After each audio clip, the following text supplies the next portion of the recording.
tal, doctora Lucía? ¿Cómo estamos? ¿Tienes apagado tu micrófono? Hola, buenos días. Tardes para ustedes. Tarde, ya casi. Vamos ¿Mañana? un ratito más. Muy bien, ¿cómo están? Bien, bien, bien. A ver, déjame. Creo que ahí está. A ver. ¿Qué tal? Buenos días, doctora Lucía Barrón Estrada. Estamos pidiendo que por favor apague los micrófonos. No sé, ¿quieres hacer alguna prueba antes o empezamos a hacer tu presentación, Lucía? Pues si gustas, no sé si me vas a dar permiso para compartir la pantalla. Sí, te la vamos a otorgar un ratito más. Ahorita. Ya está listo. Ya está listo. Adelante. A ver, ¿puedes compartir, por favor, Lucía?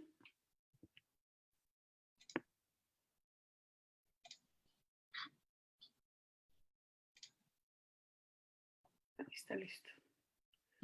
Ok, bueno, entonces te empiezo a presentar primero, porfa. Claro. Bueno, nuestra segunda conferencia virtual, ahora bajo este nuevo esquema que tuvimos que aplicar para seguir con ustedes y tener el gusto y el honor de seguir escuchando a las invitadas destacadas que tenemos trabajando aquí en México. En este momento nos va a tocar escuchar a la doctora María Lucía Barrón Estrada. Ella estudió la licenciatura en informática en el Instituto Tecnológico de Culiacán. Después estudió la maestría en ciencias computacionales en el Instituto Tecnológico de Toluca y recibió el grado de doctora en filosofía en ciencias de la computación en 2004 en el Instituto de Florida, en el Tecnológico de Florida. Es miembro nacional de investigadoras desde el 1990 y en el 2012 es reconocida bajo el nivel 2. Actualmente labora en el Tecnológico Nacional de México y su línea de investigación se centra en tecnologías computacionales inteligentes aplicadas a la educación. Es miembro de varias asociaciones, revisora, cuenta con publicaciones en revistas indexadas, capítulos de libro y además tiene registro de software. Creo que ponernos a platicar de ella sería muy largo, pero por este momento le cedo la palabra para que nos platique de su plática, sistemas inteligentes y afectivos en la educación. Muy bien, muchas gracias por la presentación. Muy buenas tardes a todos. La presentación que preparé está un poquito larga. Pensé que iba a ser 1 hora de exposición y 15 de preguntas, pero ya vi que está reducido el tiempo, entonces voy a ir pasando un poquito rápido los slides. Como comentaron, pues mi nombre es Lucía Barrón, trabajo en el Tecnológico Nacional de México, Campus Culiacán, y agradezco mucho la invitación para participar en este evento en el que hemos participado con algunos estudiantes en ediciones previas. El grupo de trabajo que tenemos en el Tecnológico de Culiacán, que aborda mucho de lo que voy a presentar yo aquí, pues está constituido por diferentes investigadores, miembros del Sistema Nacional de Investigadores y algunos con profesores con perfil deseable, con colaboración con otros investigadores de otras universidades o instituciones de investigación, tanto nacional como internacional, y con estudiantes y graduados de los programas de maestría y doctorado que ofrecemos actualmente en el Tecnológico de Culiacán, o en el Tecnológico Nacional de México, Campus Culiacán. El día de hoy les voy a platicar un poco acerca de los trabajos que nosotros hemos desarrollado dentro de esta área de ambientes de aprendizaje inteligentes, en donde aplicamos diferentes técnicas de inteligencia artificial, principalmente para crear tutores inteligentes y ambientes de aprendizaje que puedan adaptarse a las necesidades cognitivas y afectivas de los estudiantes. Entonces, los temas que voy a tratar como introducción, pues son lo que son los ambientes de aprendizaje, los tutores inteligentes, la computación afectiva, y finalmente veremos algunos ejemplos de los sistemas que se han desarrollado y algunos de ellos han sido registrados en el INDAUTOR. Como primer punto viene algo acerca de la introducción, la motivación para desarrollar este tipo de trabajo, pues es precisamente en base a a la información que nosotros tenemos de cómo la educación puede mejorarse si nosotros estamos utilizando la tecnología. Hoy en día, pues hemos visto que con la pandemia que nos afectó en este año, las computadoras y la tecnología en general han jugado un papel primordial para poder continuar con nuestras actividades. Una de ellas, pues, es este evento virtual que tenemos el día de hoy. Y la educación y las clases no han sido la excepción. Hemos tenido, pues, algunos problemas para poder realizar nuestras actividades, pero en general estas se han seguido llevando a cabo. Y vemos que la tecnología nos ha permitido cambiar el entorno en el cual hemos estado trabajando. En México, a pesar de que la OCDE ha recomendado que el número de estudiantes por aula sea de 15 cuando mucho, pues los profesores tienen que atender a muchos más estudiantes. Esta información que está presentada aquí es de 2017, pero en la información actual del año pasado, 2019, pues todavía existían 27 estudiantes en promedio por grupo. Los estudiantes toman 4 o 5 horas diarias de clase, algunos hasta 8 cuando tenían escuelas de tiempo completo, por eso dice ahí abajo que los estudiantes asisten entre 800 y 1,600 horas de clase al año, horas de escuela, voy a decir. Y además los profesores, pues en algunos casos, como las instituciones de educación media o media superior, que tienen diferentes grupos, pueden llegar a atender hasta 500, 700 estudiantes, dependiendo del número de grupos que atiendan y la cantidad de alumnos que están en esos grupos. Por supuesto que la OCDE pues ha mencionado que ese número que atienden de estudiantes los profesores no es el apropiado para poder tener un aprendizaje que sea eficaz y eficiente para los estudiantes.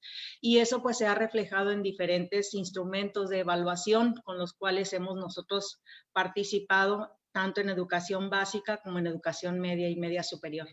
En el caso de la educación nacional, pues durante los años de 2005 a 2013 tuvimos la prueba enlace, que era el instrumento que teníamos para evaluar anualmente el rendimiento de los estudiantes, evaluando diferentes asignaturas, principalmente español, matemáticas y posiblemente una diferente en los otros años. En el año 2014, 2015, el 2014, perdón, se terminó la prueba enlace y se generó otra prueba que es la prueba Planea, que ahorita pues todavía este año ya no se pudo realizar porque hay cambios dentro de la Secretaría de Educación Pública.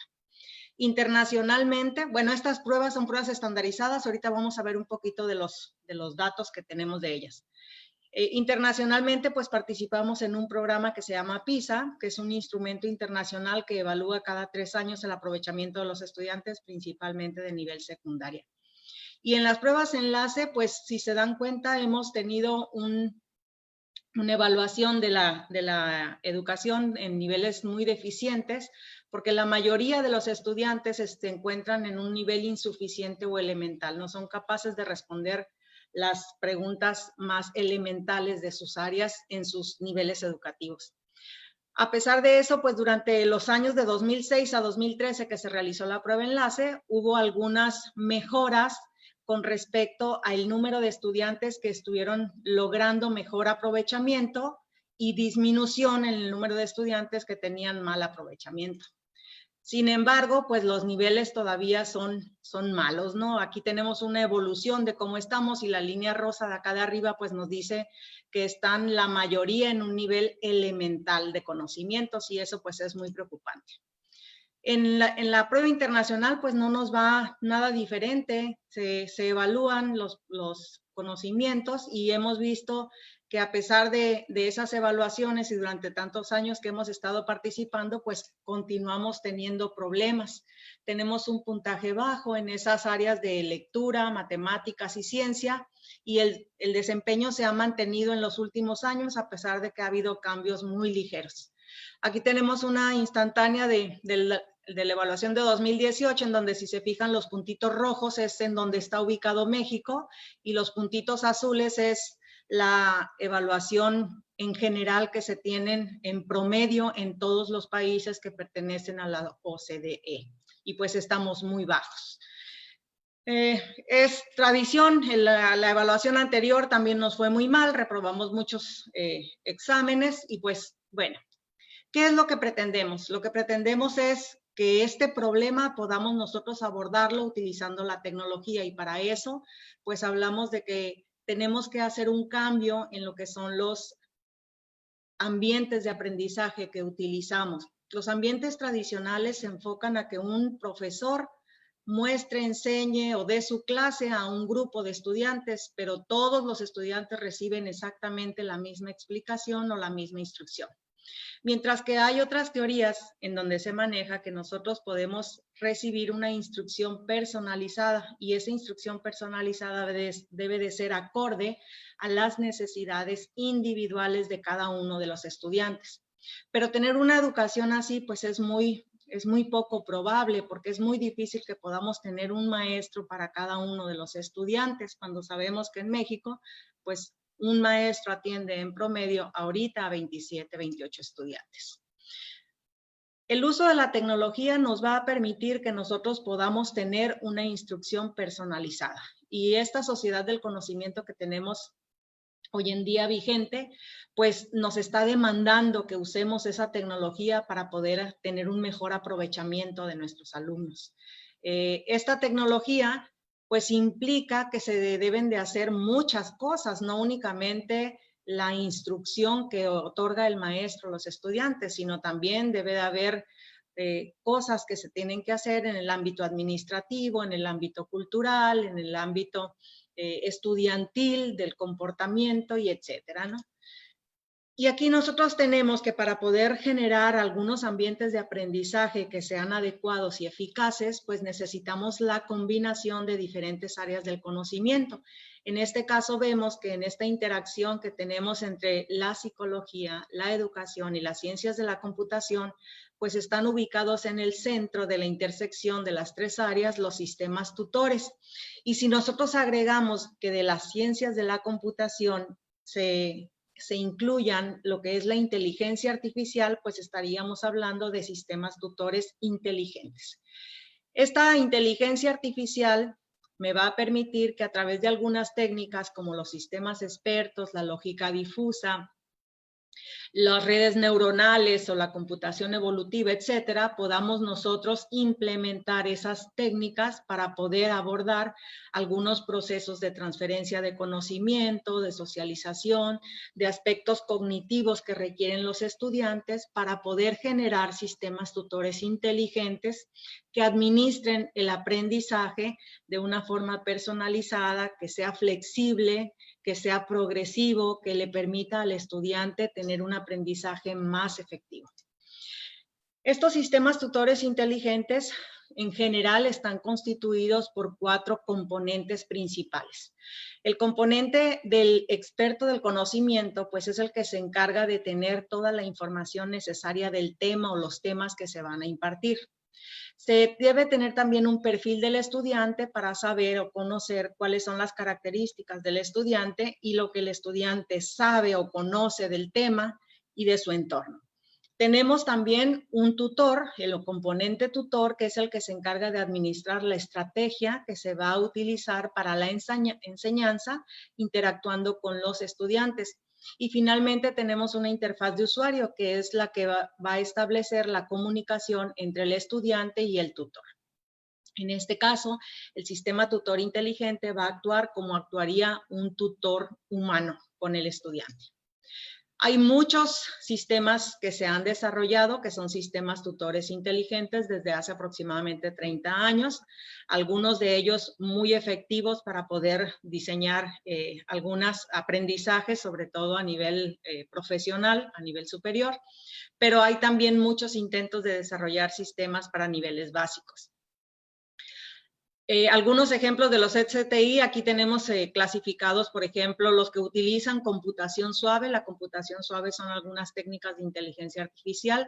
En este caso, por ejemplo, tenemos un tutor que se llama Koala, que es un tutor para programación que utiliza lógica difusa.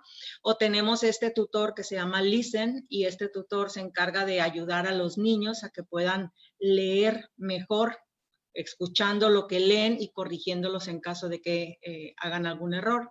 Tenemos también estos tutores que están aquí en el centro, pues son los tutores que están trabajando con computación afectiva. Arriba tenemos una imagen de autotutor y tenemos acá en la parte derecha lo que son algunos agentes pedagógicos que se ha visto que cuando los sistemas tutores inteligentes están acompañados de algunos agentes pedagógicos, pues les ayudan a los estudiantes a mejorar su entendimiento de las cosas y los acompañan de una manera más presencial, voy a decir así, aunque sea una presencia virtual. Aquí tenemos un ejemplo de un agente pedagógico que se llama Herman de Boek. Este agente pedagógico pues está ayudándole al estudiante a que pueda crear un árbol. Es un tutor que trabaja en el área de botánica. Y tenemos otro agente que ha sido muy exitoso que se llama Adele, que es un agente que sirve para explicarle a los estudiantes de medicina los tratamientos, los diagnósticos que se deben de hacer, los procedimientos, cómo se deben de hacer, etc. Este agente Adele o este sistema tutor inteligente que contiene al agente Adele se puede utilizar de manera individual o se puede utilizar de manera grupal, trabajando de forma colaborativa como lo hacen algunos médicos dentro de las áreas de servicio que imparten. Por otro lado, tenemos también lo que son las redes sociales, que son muy atractivas y comunes hoy en día, y dentro de ellas tenemos las redes sociales de aprendizaje, las cuales permiten que se pueda desarrollar un aprendizaje colaborativo, estableciendo relación entre los estudiantes o entre los estudiantes y los profesores o los facilitadores del aprendizaje. Pero además, si estas redes sociales de aprendizaje contienen técnicas de inteligencia artificial, pues me permiten a su vez que nosotros podamos realizar la personalización de esos aprendizajes para cada uno de los estudiantes que están colaborando. Independientemente de que trabajen en un mismo proyecto, pues la red se debe de adaptar a las necesidades propias de cada uno de los estudiantes. Por otra parte, la computación afectiva, que surgió hace aproximadamente 25 años, nos dice que es importante que nosotros podamos reconocer emociones, pero además que los sistemas computacionales puedan reconocer emociones, pero además que estos puedan actuar en consecuencia, que puedan reconocer cuál es el estado afectivo en el que se encuentra un usuario y que pueda hacer algo para que mejore el aprovechamiento de ese usuario en lo que esté haciendo. Y entonces estas técnicas de inteligencia artificial utilizan diferentes señales de los usuarios para poder saber cuál es el estado emocional que tienen. Aquí vemos, por ejemplo, pues que podemos hacer un reconocimiento de una expresión facial y a través de ese reconocimiento de expresión facial, pues saber si el usuario está aburrido, está confundido o está feliz. Podemos también reconocer emociones en el texto con frases, con palabras o con textos completos que se puedan analizar para saber si ese texto es un texto que está denotando alguna emoción positiva o negativa. Y tenemos también que podemos utilizar la voz, pero así como podemos utilizar esos elementos, pues podemos utilizar muchos otros más.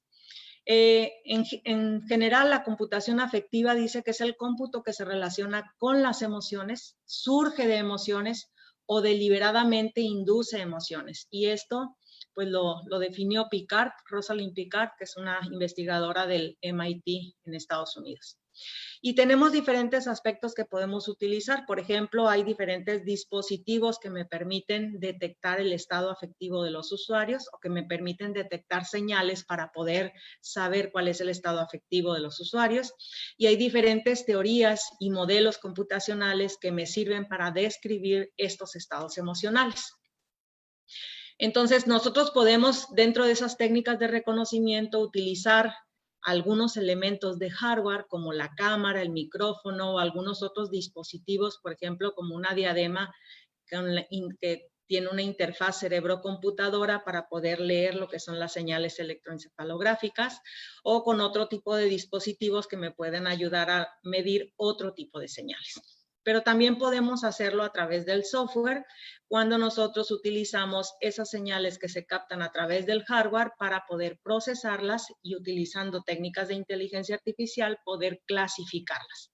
Y luego pues vamos a hablar un poquito de las aplicaciones de la computación afectiva, pero aquí tenemos algunos ejemplos de dispositivos que se pueden utilizar. Tenemos la cámara o tenemos imágenes del rostro, tenemos un mouse, por ejemplo, cuando nosotros aplastamos muy fuerte el mouse, pues podemos tener un sensor que me diga qué tan fuerte o qué tan débil estoy aplastando las teclas. Tenemos un sillón que contiene unos cojines con sensores para que me digan cuál es la posición que yo tengo en ese momento al que estar sentado y que esa posición me sirva para determinar cuál es el estado afectivo en el que me encuentro. Tenemos también, por ejemplo, unas sandalias que también tienen sensores o una pulsera que me puede medir cuál es la actividad de algunos de los biométricos, de las señales biométricas que yo tengo.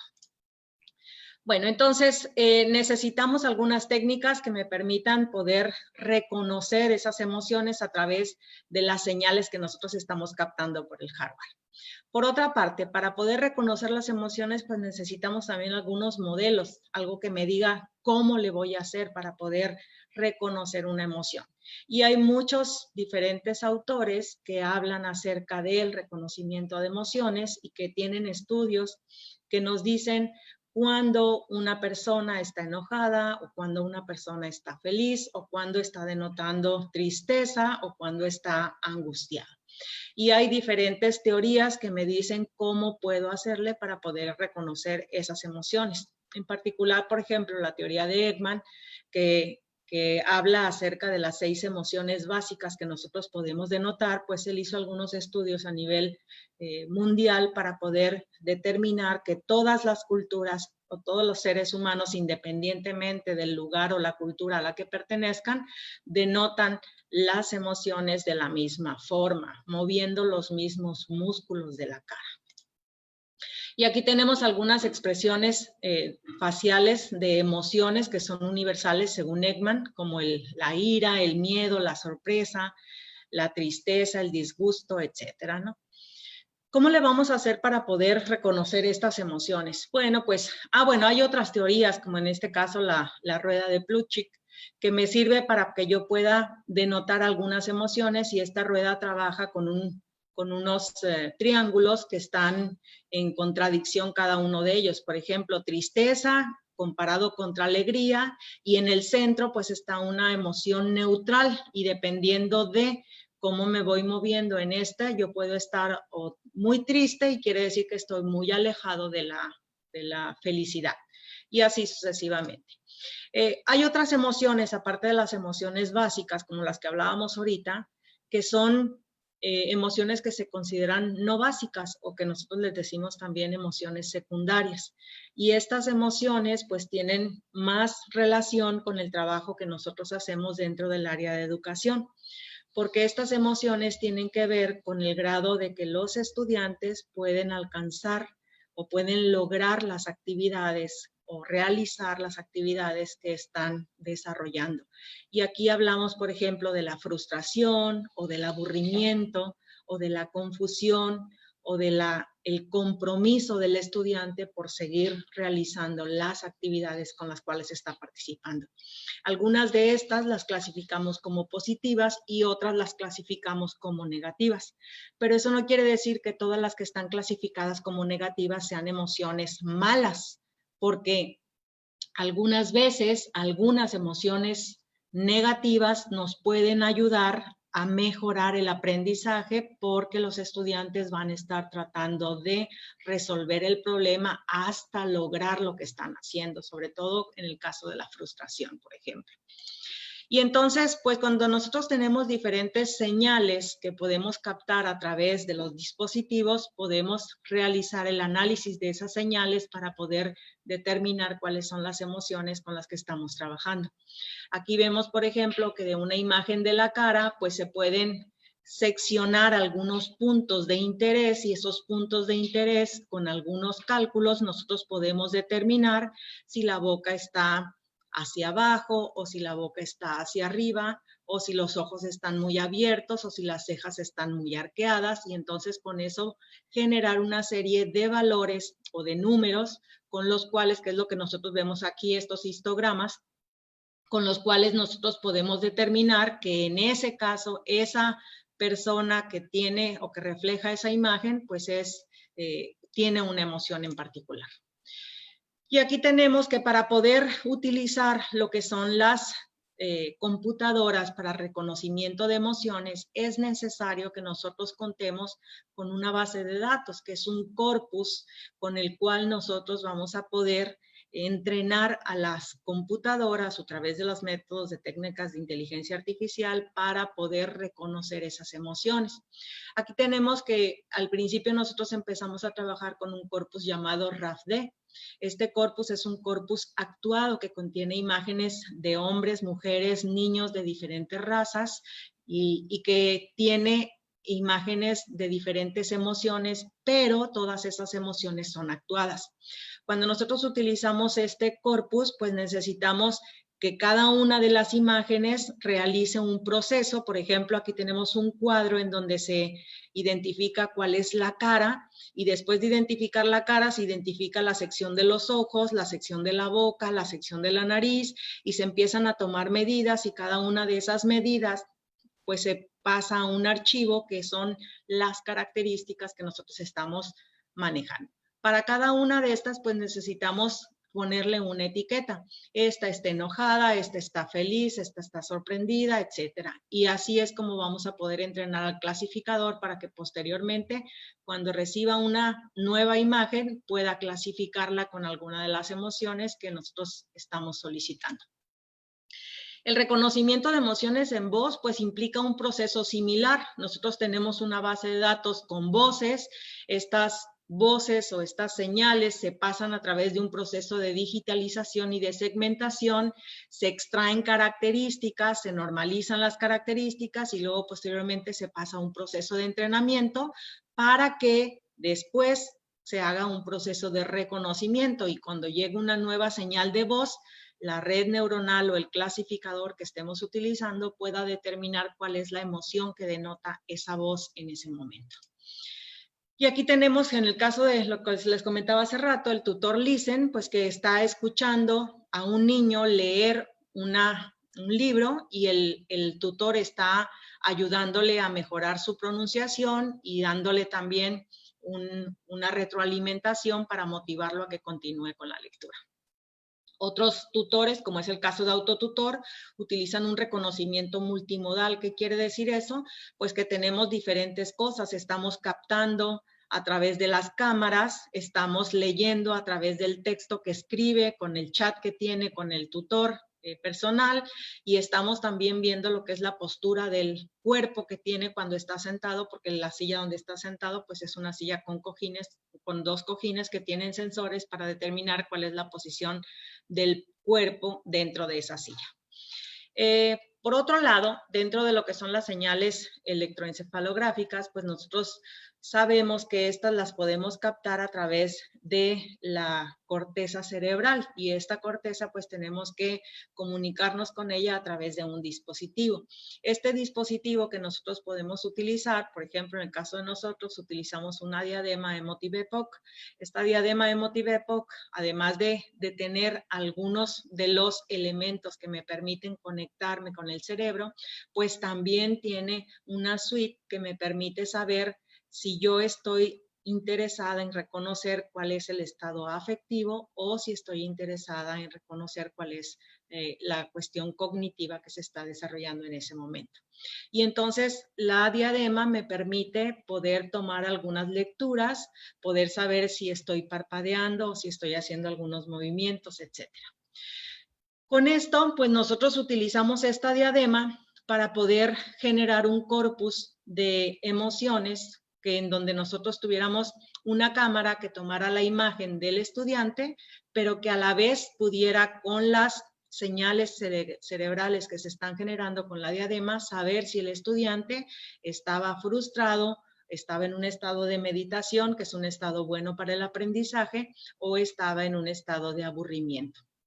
y con eso poder etiquetar lo que eran las imágenes que nosotros estábamos capturando con la pantalla.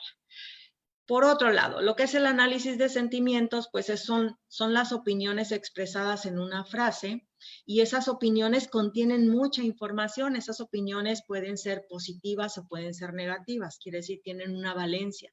O también puede ser que nosotros estemos tratando de determinar si la frase o el texto que acaban de escribir está denotando alguna emoción en particular. Y entonces, para poder realizar esta minería de opiniones, nosotros también desarrollamos unos corpus que necesitamos para poder comunicarnos con los estudiantes. Cuando el software se va a comunicar o va a interactuar con el estudiante, es necesario que el estudiante responda a través de algunas señales. Por ejemplo, puede ser que el software le tome una fotografía, o puede ser que le pida que escriba una frase, o puede ser que le pida que mencione alguna frase hablada, ¿no? Y aquí, pues, la minería de opinión es el estudio que nos va a permitir que nosotros podamos reconocer algunas emociones a través de las señales de texto que nosotros estamos captando.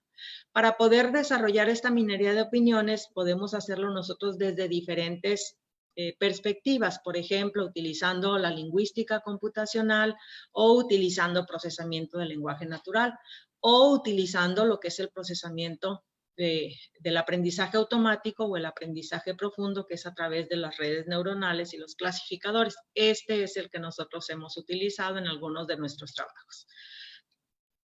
Por otro lado, para poder hacer este reconocimiento de emociones mediante texto, pues hay un proceso que se tiene que seguir, que es un proceso similar al que se sigue anteriormente.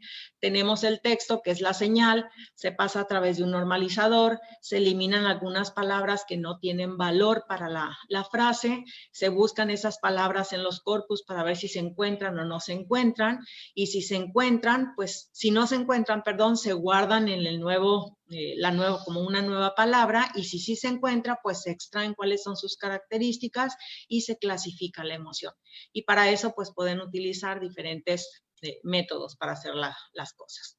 Aquí, en uno de los ejemplos que nosotros tenemos, estamos solicitando que se capture un texto en donde se le hace una pregunta al estudiante pidiéndole una opinión acerca de un ejercicio que acaba de realizar en una materia. Y el estudiante responde: me gustó mucho, creo que es muy divertido y me servirá para aprender más. Pues ahí, con esa frase, nosotros pues estamos tratando de determinar cuál es el estado afectivo del estudiante, y pues nos damos cuenta que el estudiante tiene una buena disposición y posiblemente está en un estado comprometido, en donde puede realizar más cosas, y si le piden que haga más ejercicios, pues los va a poder hacer sin problema. Por otro lado, pues dentro de estos reconocimiento de emociones, nosotros trabajamos más o menos de la misma forma. Tenemos un corpus, que en este caso dice que es el rostro, o un corpus de texto. Los pasamos a través de un algoritmo de Machine Learning, y después de pasarlos a través de este algoritmo, pues me da como resultado una emoción, o me da como resultado un valor que me dice que es un elemento positivo o que es una opinión negativa. O me puede decir que está en una emoción, por ejemplo, emocionado, aburrido, frustrado o comprometido, que son emociones centradas en el aprendizaje. Las aplicaciones de la computación afectiva, pues hay muchas actualmente, pero me voy a pasar a la parte de los sistemas que nosotros hemos desarrollado. Hace aproximadamente 10 años iniciamos con este sistema que se llama Educa. Educa es una herramienta de autor para la creación de tutores inteligentes usando estilos de aprendizaje. Esta herramienta fue muy importante para nosotros porque fue de las primeras que desarrollamos utilizando técnicas de inteligencia artificial, incluyendo lo que es una red neuronal de Cojonen, para poder determinar cuál es el estilo de aprendizaje del estudiante. La herramienta, como es una herramienta de autor, permite que cualquier profesor que no necesariamente debe de tener conocimientos de computación pueda crear un sistema tutor inteligente que se adapte a las necesidades de los estudiantes.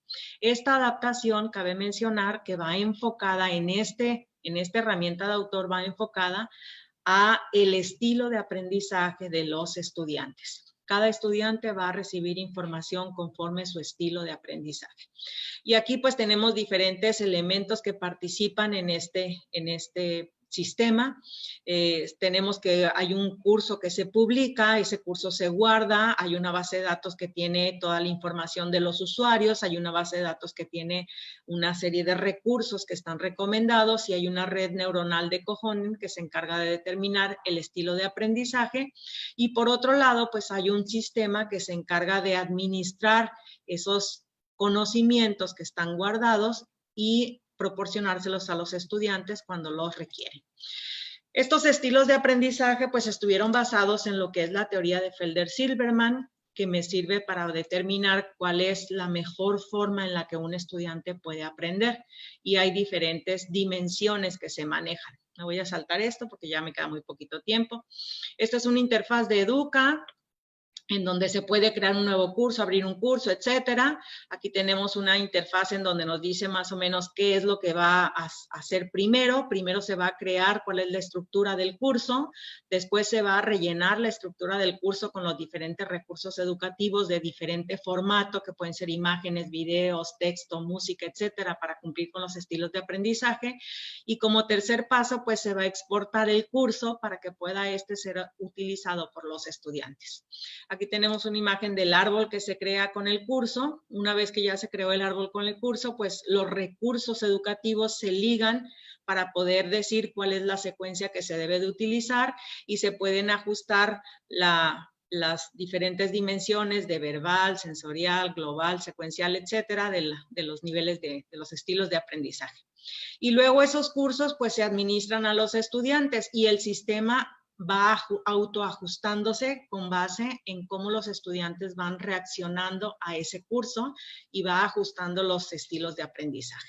Aquí tenemos ejemplos de diferentes cursos que se desarrollaron por diferentes maestros y en esta lámina les presento una información acerca de cómo se creó la red de Kohonen que me sirve para poder hacer la clasificación de los estilos de aprendizaje. Aquí vemos al lado abajo en la parte izquierda, pues una serie de puntitos de colores, de diferentes colores que significan los resultados de cada uno de los estudiantes que respondieron el cuestionario y luego después de aplicar la clasificación utilizando la red de Kohonen, pues me da un agrupamiento de los diferentes estudiantes para poder determinar que cada uno de ellos tiene un estilo de aprendizaje que puede ser muy significativo para una cosa, pero que puede estar en los límites de 1, 2 o 3 o 4 elementos, ¿no?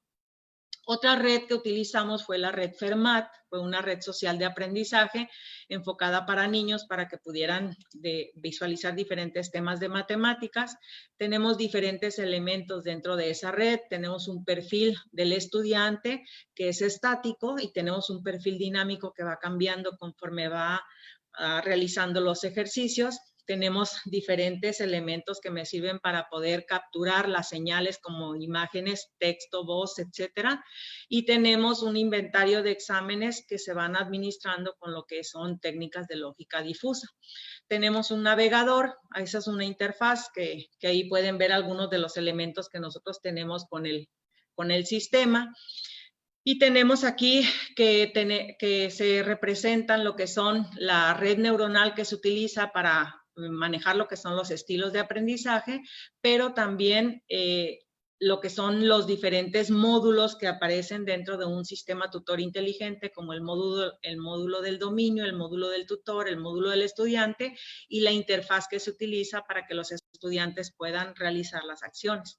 Dentro de esa interfaz, pues tenemos nosotros a un agente pedagógico, que en este caso es este mago, que se encarga de darle motivación a los estudiantes, perdón, aquí,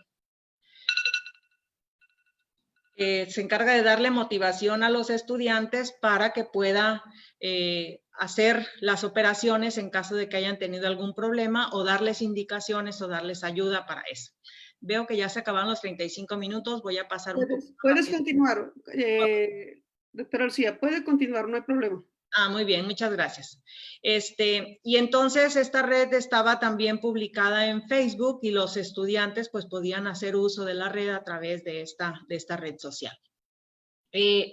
El tutor afectivo tiene un dominio y ese dominio del experto, que es en este caso el área de matemáticas, que eran las operaciones básicas, pues almacena toda la información del árbol que representa el conocimiento. Si se fijan, aquí tenemos un modelo del dominio, que es el espacio de conocimiento que nosotros tenemos con los diferentes temas, y va formándose el modelo del dominio del estudiante, lo que el estudiante conoce y cómo va a utilizarlo.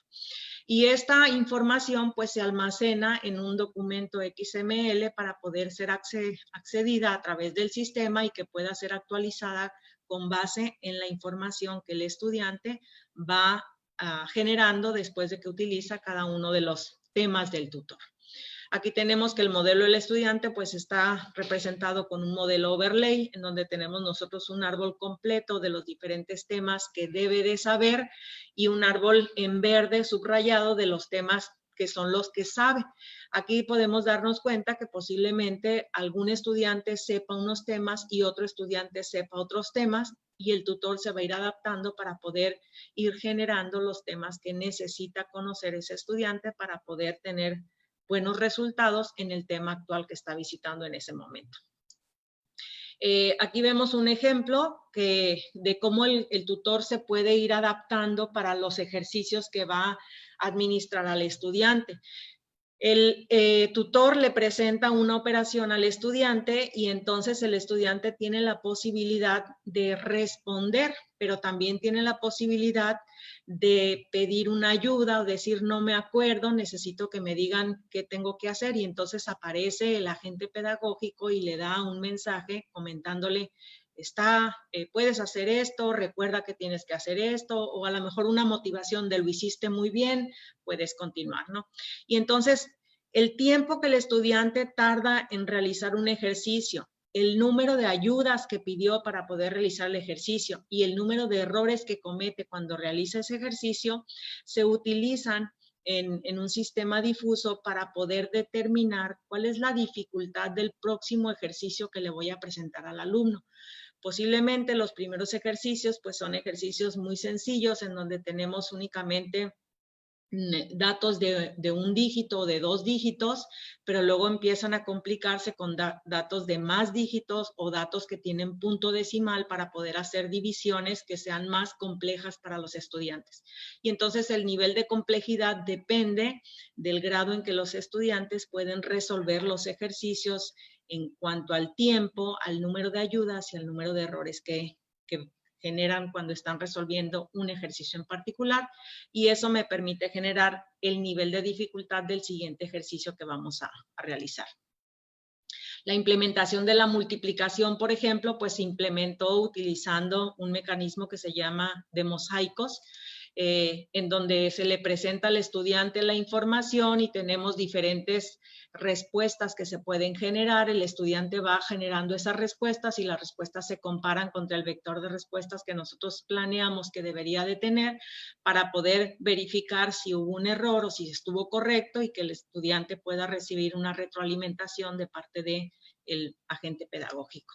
Y entonces, igual con el número de errores, el número de ayudas o el tiempo que tardó en poder realizar el ejercicio, el sistema va a generar el próximo problema con un nivel de dificultad acorde a las necesidades cognitivas del estudiante.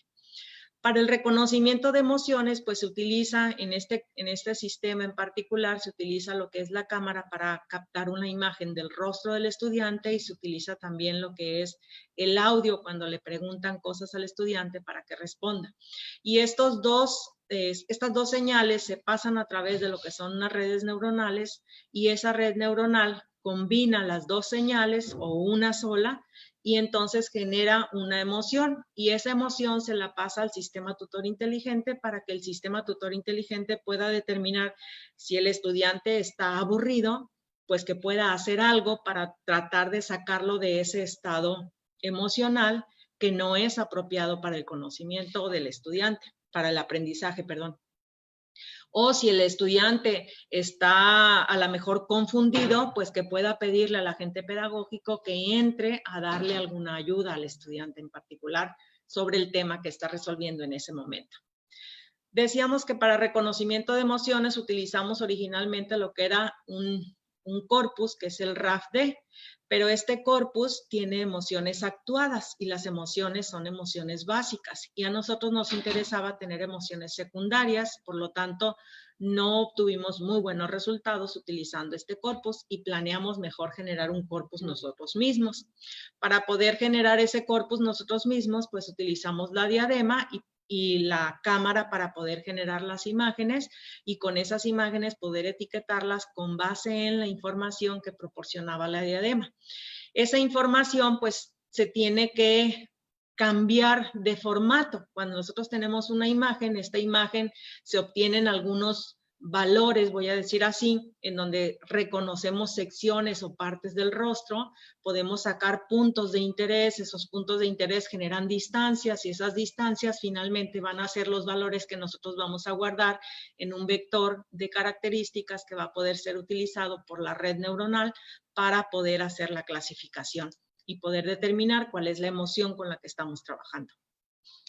Originalmente los sistemas tutores se trabajaron para lo que eran computadoras de escritorio, pero posteriormente desarrollamos sistemas para trabajar en dispositivos móviles y que pudieran estos adaptarse a las necesidades de los estudiantes que no contaban con una computadora, pero sí contaban con una tableta, por ejemplo, o con un teléfono inteligente. Aquí tenemos el ejemplo del agente pedagógico que se utilizó en el tutor Fermat.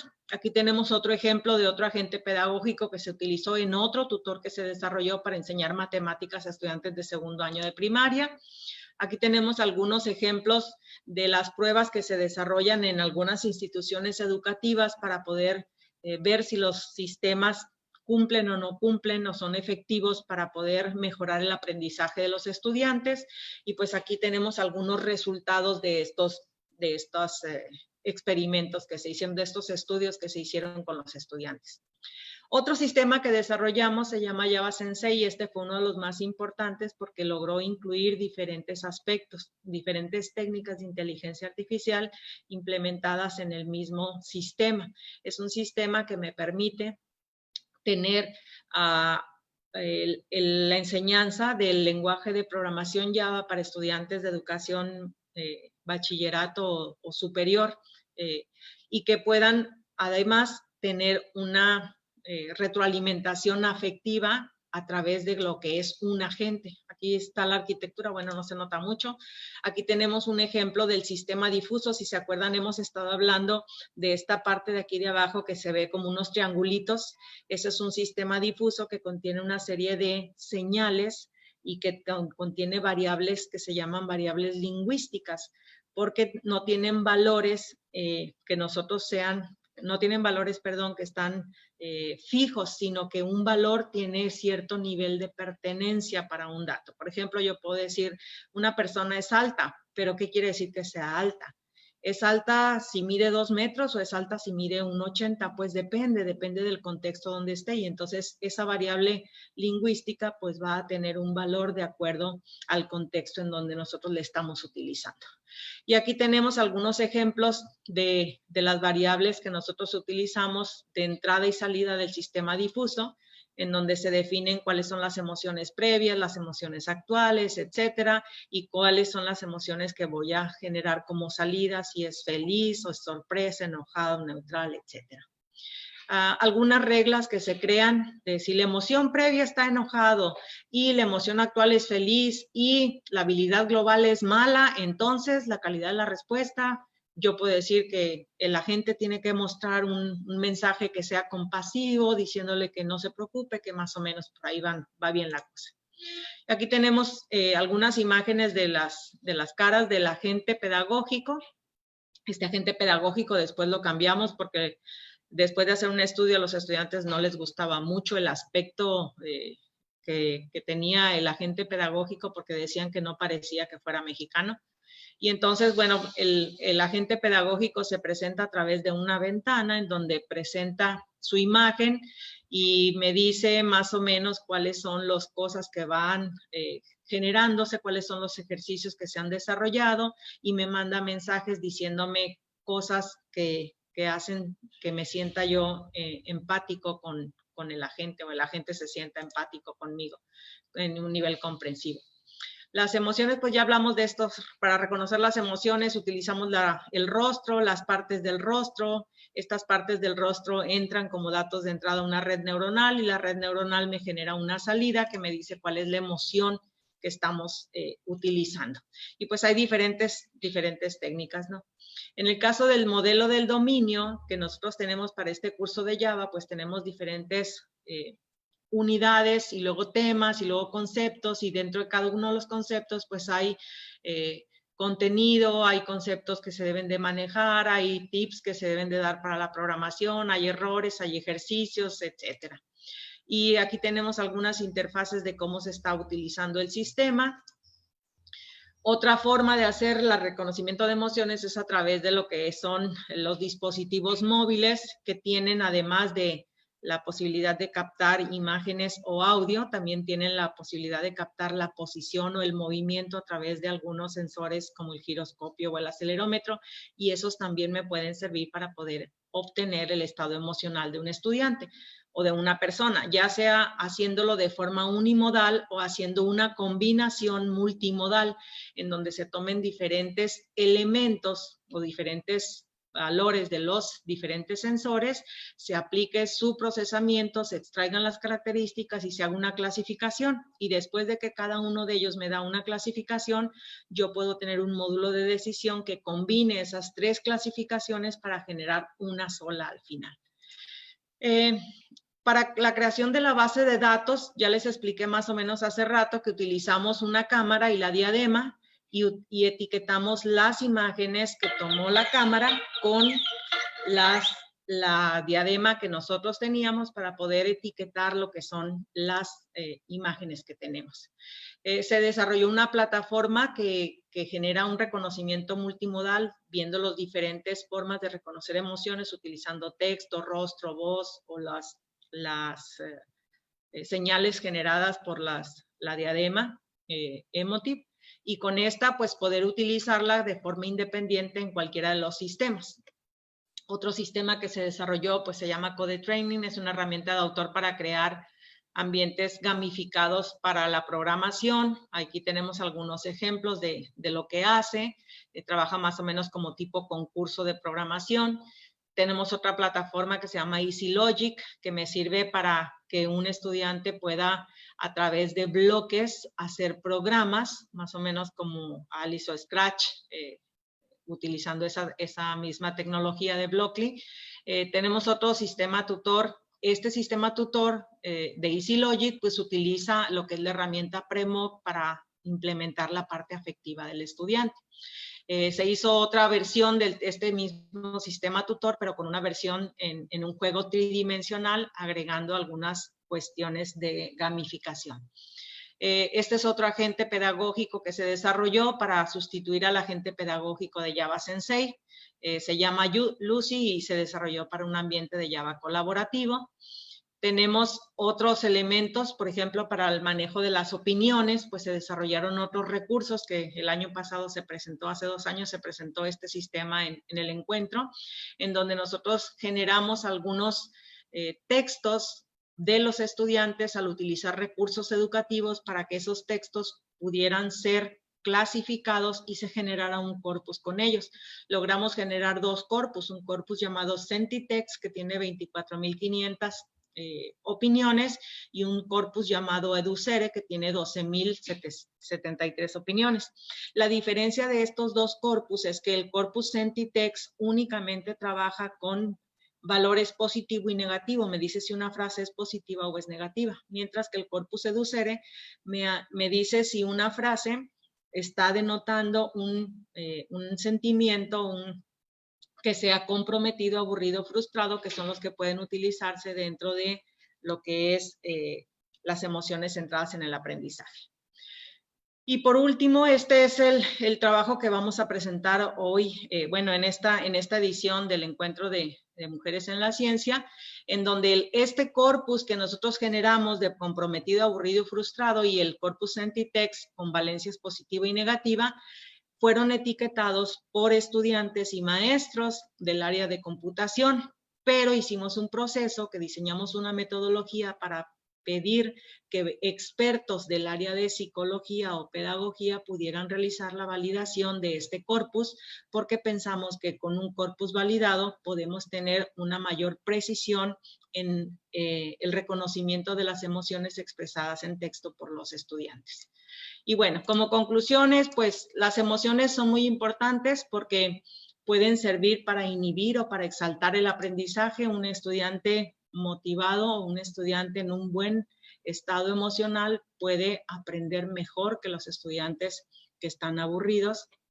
Los sistemas afectivos tienen un buen impacto, un impacto muy positivo en el aprendizaje. Hay varios sitios que han demostrado ya esto en la literatura. La computación afectiva está en un proceso de maduración, es un área reciente prácticamente, tiene alrededor de 25 años que está activa y hay mucha investigación al respecto. Se han desarrollado muchos sistemas de diferentes áreas y para diferentes niveles educativos y pues esperamos que esta contribución que nosotros hacemos ayude a México a mejorar los índices que tenemos de aprendizaje y de eficacia en los procesos educativos que tenemos en el país. Muchas gracias por su atención, perdón por haberme tardado más tiempo, les había comentado, había preparado la plática para 1 hora, pero pues esta es mi información y estoy a su disposición si tienen alguna pregunta. Muchas gracias, doctora Lucía. Bueno, primero la estuvieron escuchando gente del Politécnico de Querétaro, de la Universidad de Guadalajara, Universidad de Guanajuato, Tecnológico de México, de Guasave, Sinaloa, Instituto Politécnico Nacional, de Poza Rica, de la Universidad de Veracruz, entre otros que se estuvieron comunicando a través del Facebook Live que tenemos del Congreso de la Mujer en la Ciencia, así como del Centro de Investigaciones en Óptica. Esto era así como para que más o menos supiéramos quiénes nos estaban escuchando, su muy interesante investigación, que yo creo que más o menos cuánto tiempo lleva realizando estos programas. Pues empezamos con el primer programa que hicimos así como más significativo fue en 2009, es Educa, pero en el área de investigación, en esta área de los sistemas aplicados a la educación, pues tengo como 30 años. Empezamos a utilizar técnicas de inteligencia artificial hace aproximadamente 12 años. Sí. Mire, tenemos una pregunta desde el Facebook del Encuentro de la Participación de la Mujer en la Ciencia, de Koala Ramírez. Dice, ¿considera usted que la captura por infrarrojo es suficiente para este tipo de trabajos? ¿O qué tecnología de captura utiliza? No entiendo a qué se refiere con captura de infrarrojo, pero lo que nosotros hemos realizado en la cuestión de los sensores que utilizamos para captar las señales principalmente ha sido imágenes del rostro. Y estas imágenes y la voz ha sido lo más importante porque son las menos invasivas para los usuarios. Una vez que nosotros recibimos las imágenes de los rostros que captura la computadora, pues necesitamos etiquetarlas y el etiquetado se hace con base en la información que proporcionan los mismos usuarios. Sin embargo, es muy fácil que nosotros podamos reconocer emociones que son básicas. El estudiante está feliz o el estudiante está triste o el estudiante está en un estado neutral, no me está denotando ninguna emoción. Más sin embargo, para poder etiquetarlos con una emoción relacionada con el aprendizaje, el estudiante está aburrido o el estudiante está concentrado, no es posible hacerlo únicamente con la imagen de la cara. Y entonces necesitábamos utilizar lo que es la diadema para la lectura de las señales electroencefalográficas. Pero no podemos a que todo mundo, cuando ya va a entrar el proceso de producción del sistema, todo mundo en su casa, nadie va a tener una diadema para ponérsela y estar viendo cómo está el estudiante comunicándose o cómo se están captando las señales del cerebro para poder relacionarlas con las con las imágenes de la cara. Y entonces, como no es posible hacer eso, pues generamos un corpus para que la computadora aprenda a hacerlo. Pero la generación de ese corpus, pues es un proceso bastante lento, porque se tienen que hacer diferentes procesos que se deben de presentar para poder inducir algunas emociones. Por ejemplo, se crearon videos divertidos o videos en donde el estudiante necesitaba concentrarse para poder responder una pregunta que le estaban haciendo. Y entonces la imagen de la cara respondía a una señal del cerebro. Pero es muy difícil que con la pura imagen podamos saber si está concentrado o está en otro estado afectivo, ¿no? Sí, mire, ya me dieron más información. Sí. Se refiere a la captura de la imagen, porque dice que en el Kinect, por ejemplo, usa el infrarrojo. A lo que yo entiendo, usted utiliza la cámara que viene en la computadora. Sí, es la cámara de la computadora solamente. Lo que pasa es que los usuarios que van a utilizar estos sistemas, pues es muy difícil que puedan tener diferentes tipos de dispositivos. Entonces, nosotros pensamos que cualquier usuario con un dispositivo normal, un teléfono inteligente o una tablet, pueda utilizar el sistema y pueda tener una forma de reconocer la emoción con la que está trabajando. Por eso hemos trabajado diferentes modalidades. No únicamente la cámara, sino también la voz o la posición o la postura que tiene el usuario cuando utiliza cada uno de los diferentes dispositivos. Ok. Tenemos otras preguntas, pero nos dejamos la presentación o Como para ir. gusto, termino la presentación. Ok, mire, a ver, nos preguntan, bueno, también es una duda que yo tengo, el software, por decir, Educa, o de todos los demás que ya tiene, ¿ya se ha implementado en algunas escuelas particulares, perdón, u oficiales? Educa es un software que no es para implementarse en las escuelas. Educa es una herramienta de autor y fue utilizada hace muchos años para generar diferentes sistemas tutores inteligentes, por ejemplo, para la enseñanza de medio ambiente o para la enseñanza de temas como de historia o de arte. Esos tutores que se generaron, pues sí se utilizaron en las escuelas en su momento y se le presentaron a los maestros. Los usuarios de Educa principales originalmente son los maestros que me van a poder crear sistemas tutores inteligentes para utilizarlos en sus clases. Y los sistemas tutores inteligentes que se generaron con ellos, pues fueron utilizados en esa época, como te comento. Ok, ¿y de alguno de los sistemas que ha realizado ya se ha implementado de manera un poquito En más? las escuelas de manera oficial, no. De manera extraoficial, sí. Ahorita, por ejemplo, el año pasado tuvimos un sistema que ya lo vio inclusive el secretario de Educación y que están pensando implementar este sistema, se llama Argeo. Es un sistema que se utiliza para que a través de la realidad aumentada se pueda enseñar geometría a los estudiantes de secundaria.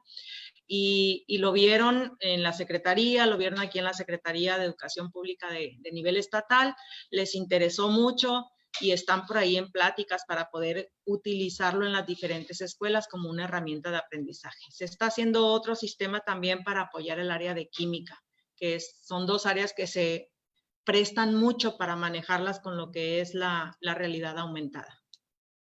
Ok. A ver, nos preguntan también aquí el doctor Rafael Espinosa, la motivación es un factor esencial. ¿Hasta qué grado depende del tutor el motivar a los estudiantes?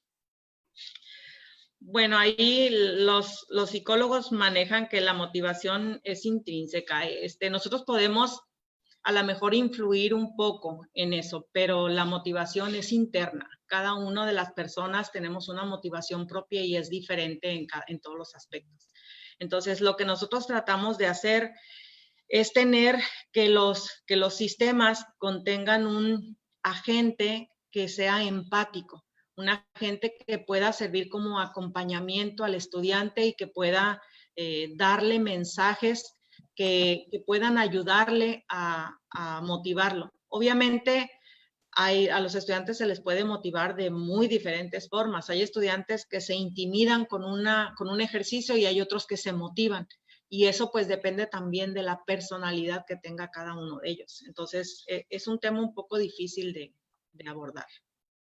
Bueno, primero esta pregunta me dice, ¿se puede aspirar al aprendizaje sin la intervención de un tutor humano? Yo creo que sí.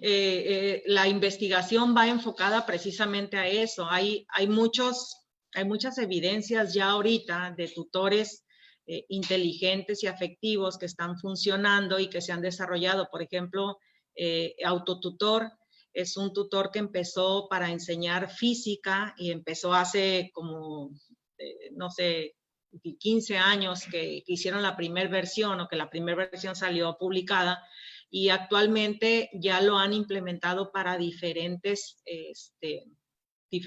temas y diferentes materias. Hay otro tutor, por ejemplo, que enseña a los estudiantes de medicina a hacer suturas y también tiene mucha aplicación. Entonces, creo que sí se pueden hacer, no creo que sea totalmente sustituible, pero creo que hay temas en los que los tutores inteligentes computacionales pueden llegar a sustituir o a apoyar a los tutores humanos. Ok. Mónica Mondelo Villaseñor, perdón, la felicita. Excelente y muy útil información para identificar emociones en nuestros estudiantes. Bueno, es una felicitación. Muchas gracias. Y bueno, entonces, ese sentido humano, porque ahorita que estamos en la pandemia, muchos de los papás lo que decimos es que al no asistir el niño a la escuela, pues pierde esa afectividad, ¿no? Claro. Y pues sí, estamos trabajando a través de línea, a través de la computadora y demás. ¿No han estudiado, no tienen alguna idea de qué tanto esto podría afectar? Y que nada más sea todo virtual. Digo, sí nos enseña, sería una herramienta para complementar o en algún momento podría sustituir. Yo creo que los seres humanos somos netamente sociales y necesitamos la convivencia y compartir con la sociedad y con los compañeros, con los amigos en diferentes aspectos, ¿no?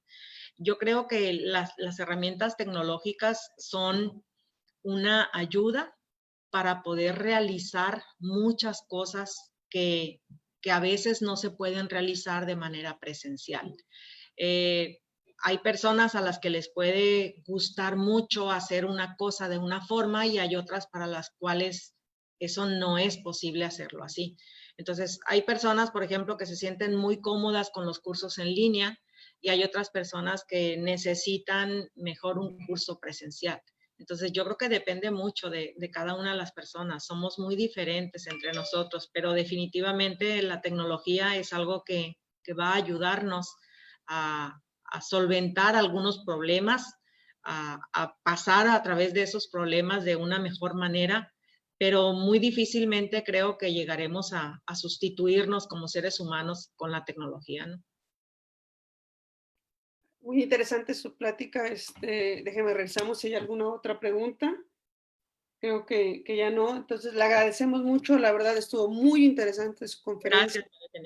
Gracias. Y pues bueno, nos despedimos y muchas gracias por la invitación y muchas gracias a todos por haber asistido. Si tienen alguna duda o comentario, con mucho gusto, ahí estaban mis datos de correo. Si me googlean, también me van a encontrar muy fácil. Estoy a su disposición. Muchas gracias a todos y gracias al comité por la invitación. De que muchas gracias a usted por haber aceptado. Nos despedimos. Hasta luego. Bueno, como a último, el día de mañana vamos a tener una conferencia a las 11 de la mañana, están todos invitados. Es la física en la medicina nuclear molecular, de la doctora Mercedes Rodríguez Villafuerte, del Instituto de Física de la UNAM, de la Ciudad de México. Muchas gracias y pues de nuevo, una gran felicitación. Hasta luego.